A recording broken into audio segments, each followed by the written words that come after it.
Charlie, what causes volcanoes? Where there are gaps in the tectonic plates, magma bursts through the Earth's crust. Can you show me what you mean?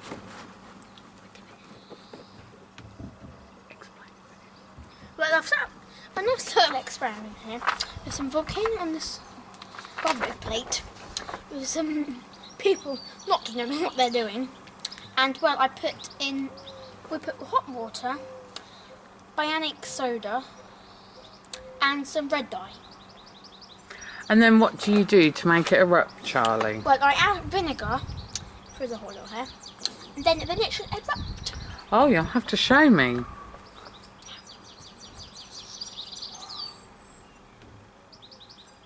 Dip some vinegar in here. And there you go, it bursts up. Wow, show me again the chemical reaction.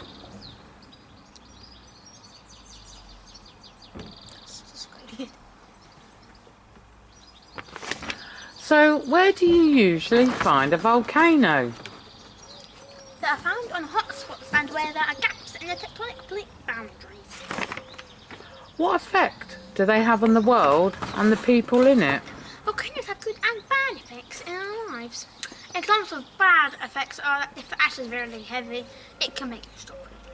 Also, it can make the crops die. Examples of good effects are that it could make the soil a lot richer. What, richer to grow things?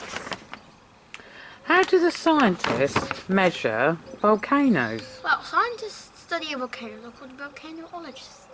These volcanic explosivity index to measure volcanoes. Index is made of classification, description, plume, and frequency.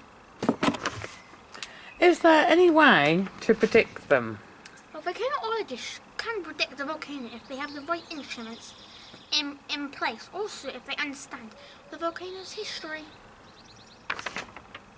And what about any famous or historic volcanoes within the world? Well, Mount St. Helens, Washington, erupted in 1980.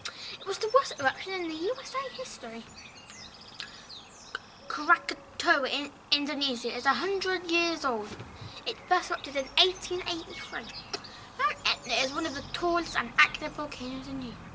I hope you enjoyed our experiment.